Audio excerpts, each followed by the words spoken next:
As I busied myself preparing for my daughter's surprise graduation party, my mind wandered back to the journey our family had taken.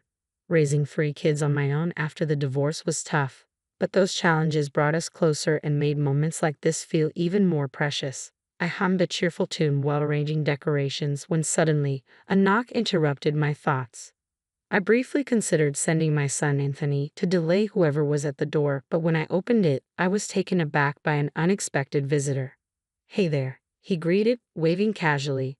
His disheveled appearance could easily lead someone to mistake him for a drifter. I froze, momentarily speechless. "Dad?" Anthony's voice snapped me back to reality, and I turned to see my children staring at the man, Mark, with a mixture of shock and disbelief. My daughter, Karen, immediately rejected Anthony's attempt to greet him, insisting that he was no longer part of our family and ushering him back inside. Mark, trying to reclaim his place in our lives, boasted with an arrogance that felt absurd. "I can take care of you all again," he declared, his words hanging in the air like a bad joke. Laughter erupted among us, but it quickly turned into anger as he ranted about not being mocked. "What's all this noise? What's happening?" Another voice chimed in, curious about the commotion outside.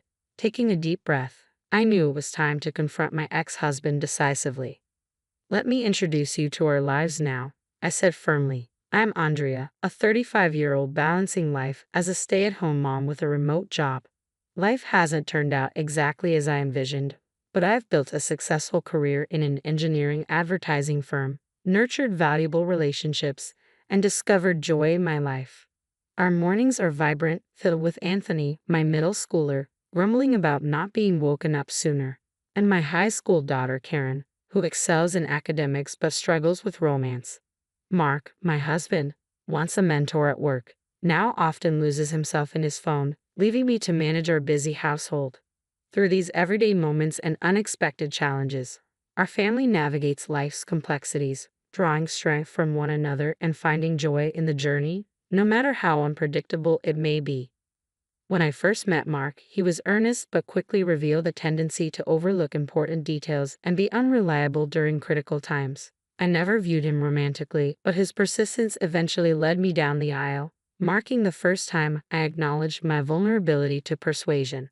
Recently, Mark earned a promotion to manager, requiring more business trips. While I was proud of his success, his vague responses about his return dates and his irritated dismissal of my attempts to comfort him, like offering shoulder massages, were disheartening. At home, he was often preoccupied with his phone, diminishing our family interactions, and he frequently returned late, even outside of his business travel schedule. I hesitated to confront him about his late nights, trying to avoid conflict. Like many times before, he was vague about his travel details, treating his sporadic returns as ordinary, expecting meals on demand. When I gently inquired about when he would be back, his explosive reaction chilled the previously peaceful atmosphere.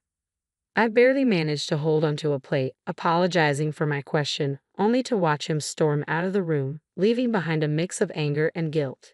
He didn't utter a word as he slammed the door behind him. My attempts to discuss finances were abruptly cut off, leaving an unsettling silence in his wake. Karen noticed the tension and turned to me, while Anthony's grip on his mug betrayed his anxiety. I tried to diffuse the tension, blaming myself for adding to Mark's already overwhelming workload. Karen, ever supportive, reassured me that it wasn't my fault. Her embrace provided a brief moment of solace amidst my swirling emotions. Realizing it was time for school, I urged my children to leave, catching only muffled words from Anthony as he rushed out, leaving a trail of dust behind him. Karen's backward glance was filled with concern, meeting my forced smile, a smile that couldn't hide the lingering unease. After they left, the silence felt as oppressive as a dark, isolated cave, amplifying the echo of Mark's harsh departure. The quiet house, now devoid of its usual morning chaos, seemed to bear the weight of his words, a stark reminder of the growing distance between us. In the face of adversity, I've learned to set aside negative feelings, sometimes even giving myself a little pep talk to stay motivated. With Mark no longer contributing financially, it's up to me to ensure our children have everything they need. Drawing from my past experience, I embarked on a career as a graphic designer. While the income can be unpredictable, my determination to provide for my family drives me forward. I remind myself to stand strong as I finish up the laundry, savoring the beauty of a day marked by a single cloud in the sky, humming tunes from my youth to keep my spirits high. Mark's frequent business trips have become the new normal, with his late-night returns increasingly rare. When I cautiously ask about his late nights, his dismissive responses leave no room for discussion. Our communication has dwindled to brief, cold exchanges, a stark contrast to the partner I once knew. I was momentarily stunned by his indifference as he walked away, but I quickly regained my composure. My primary concern shifted to our financial stability, accepting the reality that I could no longer rely on Mark for support. I had organized our finances into 4 separate accounts, one for my income as a graphic designer and daily expenses, another for the mortgage payments to Trust Bank, a third reserved for absolute emergencies, and the last for savings. While the first account remained stable, the looming burden of long-term mortgage payments filled me with dread. I chose not to dwell on it, focusing instead on the immediate tasks at hand. However, when I checked the rarely accessed emergency account, I was confronted with an unexpected and unfamiliar withdrawal. The discovery unsettled me, sparking concerns of potential fraud, especially since my children were unaware of these accounts. Although the idea of a scam crossed my mind, the selective nature of the withdrawals didn't quite fit this theory. A deeper worry settled in, giving rise to a suspicion that was hard to shake. As I grappled with this new financial mystery, I also had to confront the personal toll these stresses were taking on me. My failing eyesight, worsened by presbyopia, reminded me of the fine lines that mark the passage of time, along with the lasting signs of too many nights spent dozing off at my desk.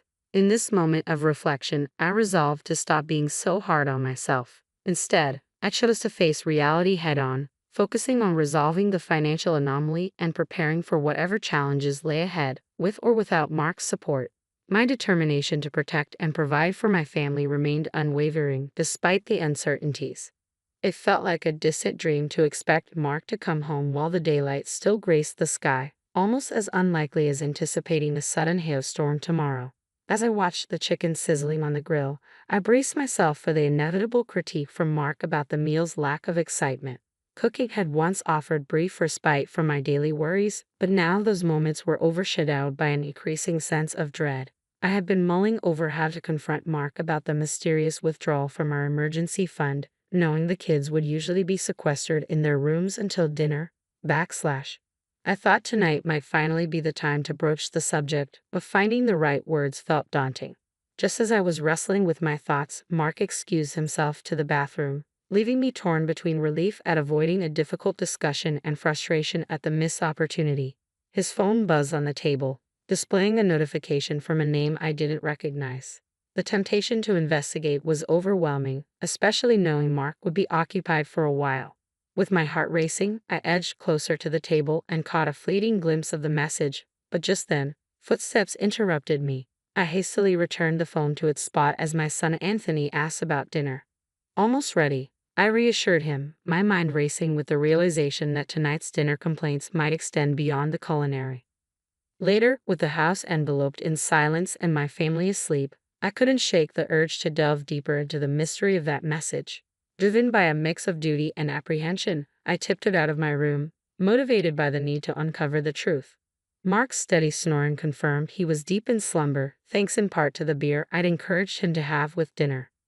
Navigating the dimly lit hallway, I approached Mark's room, the air thick with the scent of alcohol. I pressed on, determined not to let the unpleasant smell deter me. Reaching his bedside, I eyed the phone, its cable a lifeline from the outlet. I knew unplugging it would awaken the screen, potentially revealing more than I was prepared for, yet my need for answers guided my trembling hands. In the quiet of the night, with my heart heavy and hands shaking, I carefully disconnected Mark's phone from its charger. Pressing it to my chest, I made sure it remained dark as I tiptoed back to my sanctuary, my room. Tears I hadn't realized were threatening spilled over, and I gently wiped them away with my pajama sleeve. Turning on the phone, a flood of emotions washed over me as I searched for the messages that had haunted my thoughts. The conversation with Bruce was worse than I had feared. Plans for future trips. Casual mentions of using my savings, a betrayal that cut deep. Reading their exchange, a chilling calm settled over me. Their words, filled with plans and stolen moments captured in photographs, made my previous worries seem almost naive. I returned Mark's phone to its charging cable beside him, moving silently and deliberately. The next morning, as I prepared breakfast, an unusual smoothness washed over me. Mark appeared disheveled, completely unaware of the storm brewing inside me. My greeting was icy, a sharp contrast to the warmth of the rising sun. When he casually asked about breakfast, I seized the moment to confront him about his actions and the existence of Bruce. The confrontation escalated quickly, morphing from disbelief to anger. When I declared my intention to divorce him, he responded with a plate thrown in fury, shattering behind me. Mark's behavior marked the end of any semblance of civility. My children were caught in the crossfire, witnessing the aftermath of his rage. Karen's quick thinking to record the confrontation and Anthony's silent readiness with a baseball bat underscored the seriousness of the situation. Despite the tension, I urged caution, fearing for their safety. The overwhelming events of the day took a toll on me professionally, leading me to request an extension for the first time. When Mark returned home, he nonchalantly placed the divorce papers on the table, his actions final and devoid of any warmth that once existed between us. My children's support for the divorce, evident in their readiness to protect and stand by me, offered a small comfort in the face of such profound betrayal and upheaval. This painful chapter, marked by confrontation and the stark reality of divorce, underscored our family's resilience and unity. Despite the fear and uncertainty, the strength to move forward came from the support we found in each other, ready to face a new beginning however daunting it might seem. The decision to divorce felt like stepping into uncharted waters. I was apprehensive and unsure if I could shoulder the financial responsibilities alone. However, after opening up to Karen and Anthony about my concerns, we found unity in our resolve. Karen offered to contribute her part-time job earnings, while Anthony volunteered to take on more household duties. Accepting their help wasn't easy, but it became our path forward together. 2 weeks after our heartfelt family discussion, the absence of Mark brought a surprising sense of relief. My worries lingered, yet the atmosphere at home became lighter and more bearable. With legal advice, we finalized the divorce, stepping into a new chapter that, despite its challenges, felt refreshingly hopeful. 2 years later, the journey hadn't been easy. Karen balanced her studies with work, a sacrifice that kept us afloat despite my protests. When her exam results didn't meet our expectations, I felt the weight of guilt heavy on my shoulders. Yet she stood firm, owning her decisions with a maturity beyond her years. Meanwhile, Anthony's adeptness in managing household chores significantly lightened the load, although it wasn't without its moments of familial tension, particularly over laundry duties. Reflecting on these 2 years, it's clear that life after divorce tested us in ways we hadn't anticipated. Yet together, we navigated through the toughest times, preparing a special dinner to celebrate Karen's acceptance into medical school. I'm filled with pride and gratitude. This celebration signifies more than just Karen's academic achievement. It's a tribute to our collective resilience and the support we offer one another. As I set up for our small party, the unexpected arrival of Mark disrupts the preparations. His disheveled appearance and mismatched clothes catch me off guard. My children's reaction, a mix of rejection and astonishment, underscores the distance and changes that have shaped our lives. Mark's attempt to reinsert himself into our lives is met with disbelief and laughter from us, highlighting the absurdity of his expectations. His presence serves as a stark reminder of the journey we've embarked on since our separation. Yet, as we stand together, facing whatever challenges come our way, it's clear that our strength as a family lies not in the absence of obstacles, but in our unwavering support for one another. Gathering my composure, I stood tall and introduced Frank, my husband, to the unexpected visitor. Although I hadn't mentioned Mark's name to Frank before, the introduction led to a tense moment as everyone gauged each other's reactions. Frank wore a courteous smile, revealing that he was the president of a key client company where Mark was employed. Their acquaintance seemed familiar to Frank, but Mark feigned ignorance, creating an awkward situation following Frank's pointed comments about Mark's recent professional missteps. Mark's denial and claims of infidelity were met with my calm yet firm correction. I clarified that our divorce was legally binding, debunking his baseless accusations.